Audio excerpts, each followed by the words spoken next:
Hi everyone, welcome to Coffee with Cam. I'm Corinne Stephanie, the host of this YouTube series. In today's interview, I had the opportunity to sit down with two very special guests, Paul Lafleur and Fab Calando. Paul Lafleur is the CEO of Questions with a Z. He's also a sales expert. And Fab Calando is a marketing expert. You guys can hit him up on LinkedIn under his name. Both of these gentlemen are the co-hosts of a wonderful podcast called Ask the Right Questions, a sales and marketing podcast. They bring so much to an organization apart and together.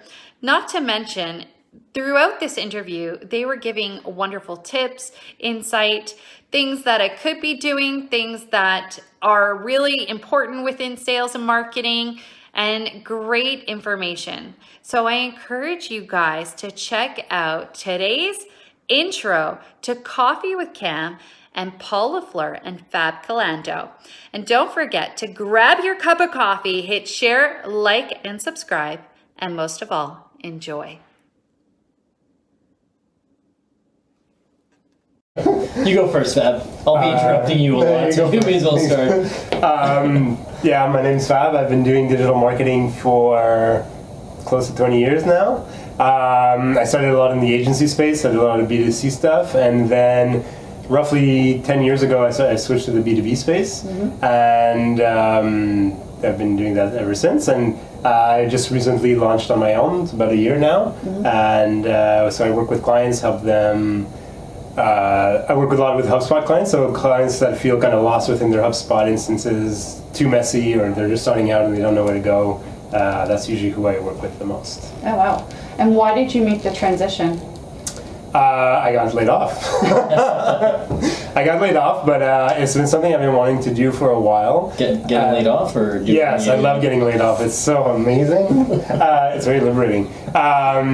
No, it's been something so I was on my own for a while before, and a startup kind of contacted me and they gave me an offer and made me an offer, and it really made sense to me. And then I moved to a sales consulting firm after, where I met Paul. And that didn't work out beyond the year. And my initial purpose was I'll find a couple clients so I can kind of pay for my job search and find the job I really want. And one thing led to the next, and I just decided, I'm going to stop looking for jobs and continue doing this. I think I'm adding more value to clients now than one employer at a time. So yeah. It's something completely different from working for a firm versus working for yourself, right? Yeah, and it's just what's cool is I get to work with small clients that are just starting out their marketing programs, and work with bigger clients that have big marketing programs or just need the help and support to structure everything.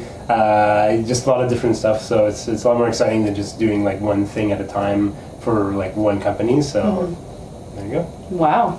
Very interesting. Yeah. How about yourself? Thank you, Paul. I hate talking about myself, but I'll do it anyways. Because usually you say the job of the job of a salesperson is to ask questions, right? So I'll start with my positioning statement. I help owners of companies, CEOs, who are frustrated with their revenue growth. So basically, I go in there and we look at the whole sales organization. We look at the structure, and we try to figure out a way to strategically work at the different levels and elements that are going to make their sales or their growth possible. Oh, wow. It's that simple. You see, mine was much shorter, more succinct. So yeah, and what brought me there, I've been in sales for over 25 years, and what happened is, I guess in 2016, thanks Fab for putting on your phone while I'm talking. In 2016, I got laid off from my job as a vice president of media at Rogers.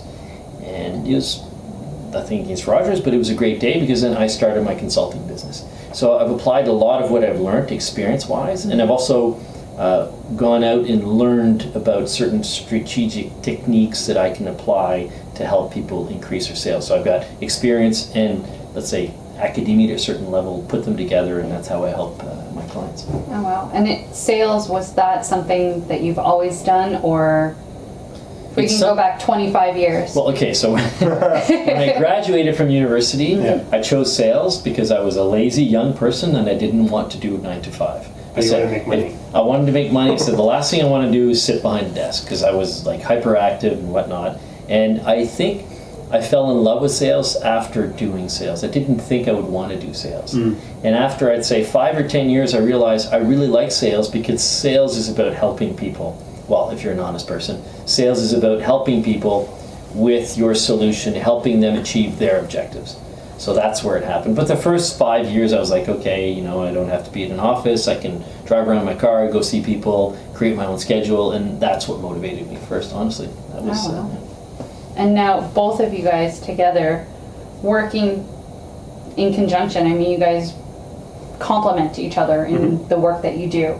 Can you guys tell me a bit more about how you guys got started together and what you guys actually offer to your clients? I know it's separate companies. However, you guys do partner a lot when applying Yeah. Question. to your customers. We can both go. Well, here, the great thing is that Fab came to me in the summer, so now it's December, almost December, and came to me in the summer. He said, Paul, I want to start a podcast. I don't know what I'm going to call it. I want it to be a marketing podcast, and I wonder if you'd be a contributor. So we started doing this podcast, and we realized, ask the right questions, the sales and marketing podcast, and we realized, and we realized this is great because we have good synergy and we work well off each other. And in talking and in discussing different things on our podcast, we also realized that most of his clients are probably going to need what I do, which is the sales aspect. And most of my clients definitely need help with marketing. So digital marketing specifically. So often, yes, I mean, I wouldn't say that every client we work together on, but often there's a synergy. But we don't force it either, right? It's got to make sense.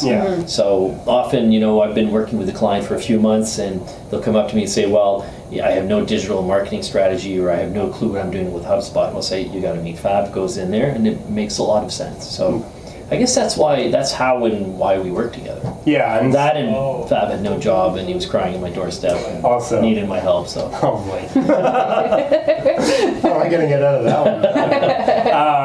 Yeah, and it's the same with me, right? I'll work with a client, and because I'm in the B2B space, obviously it's very close to the sales team. So, and I've actually worked with sales team, helping them build their outreach sequences and stuff like that. And then it's just realizing that maybe they need more than just like a sales sequence, or if I'm working within their CRM, realizing that maybe their conversion rates are a little low and they might need Paul's help. So, but then we go in independently. It's not as if like Paul just shows up on a Monday and he's like, I'm working now.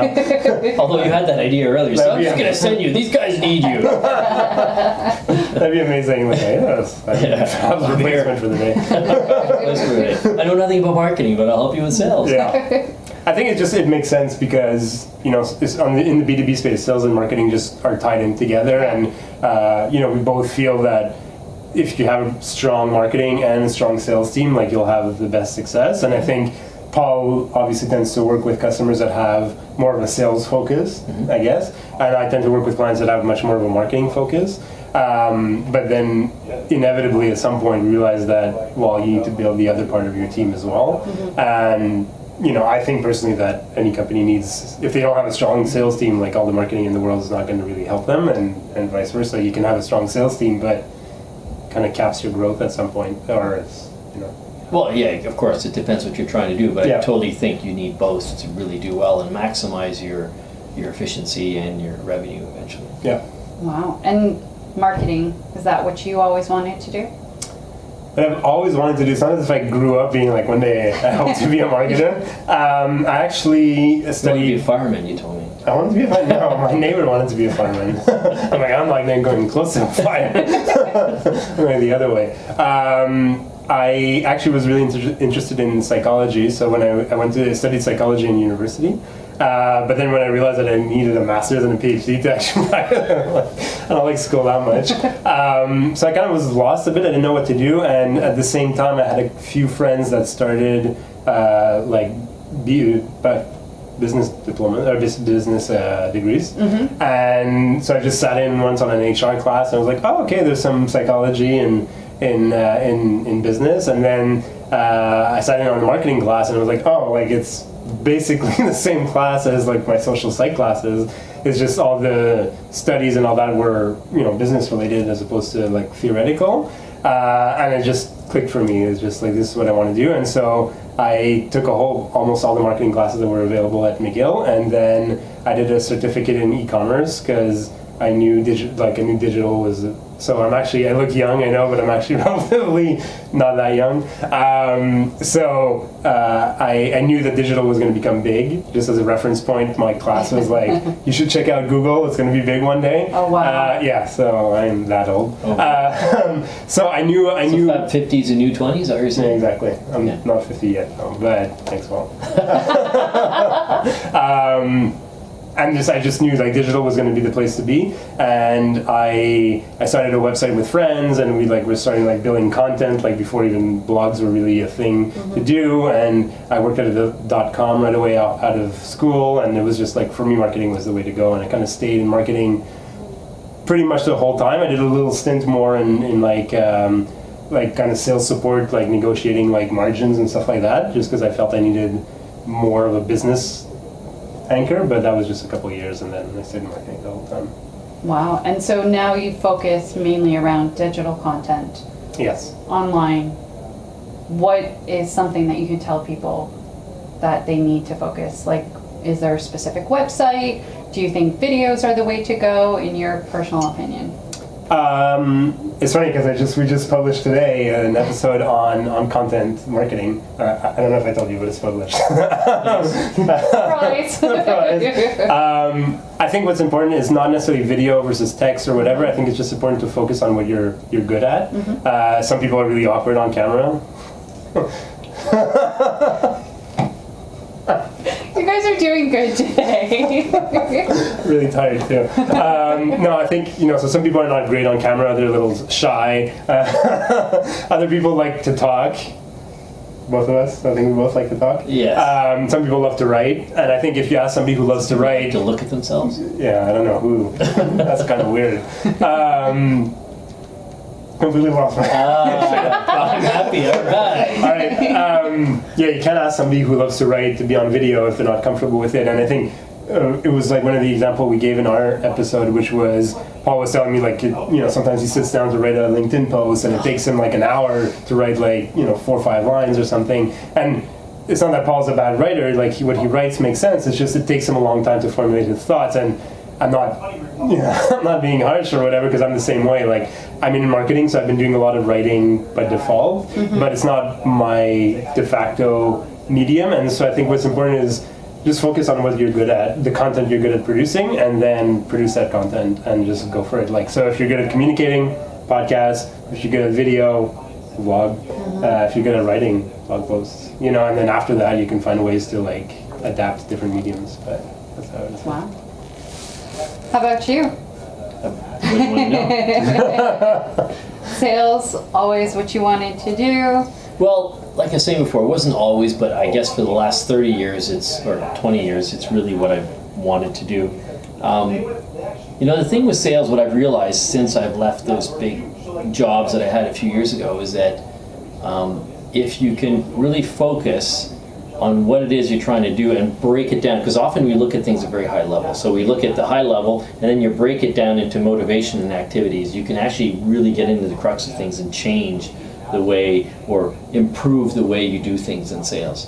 So whether it's in a company or as an individual, if you break it down, like we were talking last week about the positioning statement, if you can really break it down and look at what it is that's going to help you in a daily activity. So break it down tactically into daily activities, what you need to do to get there is going to make a huge difference. And the positioning statement that you gave me the last time that we spoke, oh my gosh. Have you been using it? Yes. Good? Yes. Very good. Good. And also the post, your post on LinkedIn, plug for Paul today, and plug for Fab, both of you guys. But the post that you wrote on LinkedIn about that, Yeah. I was, I'm feeding off of every word. It was really good. Good. Well, Yeah. I'm happy. Thank Yeah. you very much.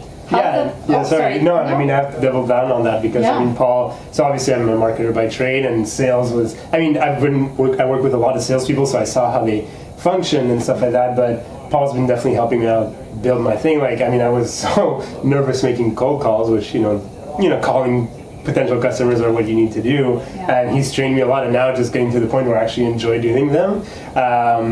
It's just fun. Like, Part it's of a my great- grandmaster scheme. I'm going to have you do my cold calls. No, so Paul's definitely an amazing person, and even if for somebody like me, who I consider myself like the anti-salesperson, that this is just not my background, not my training, to be able to be at the level I'm at in just such a short time is really impressive Since for me. the summer to now, Yeah. now you're like, I love calling up people, and I love leaving messages, and I love like trying to figure out, okay, it's the wrong extension, trying to figure out the extensions and stuff like that. So it's Wow. it's really fun. I'm happy, Fab. I'm happy. That's It's a- about, and I think the trick there, or it is a trick, it's not a trick, it's a tactic, but it's a real one, is that you need to practice. Yeah. You need to do it in a safe environment too. So if you do role plays, if you have someone you can role play with, if you can practice your cold calls, you'll be a lot more comfortable when the real cold calls happen. Yeah. Because what we tend to not do with cold calls is we don't practice. Yeah. You practice at basketball, you practice at everything else you do in life, but you don't practice at sales often. You just go out and do it. So I think with Fab, we've done a lot of role plays, we practice, his positioning statement. So now it sort of also becomes a game. And that's another thing in sales, you realize it's a numbers game. You're not going to hit every call perfectly. You're not going to say everything perfectly off the bat. So if you practice that and you realize that it's going to be a percentage game, then it becomes a lot more fun, and you get better at it, and your percentages go up. Yeah. Oh, wow.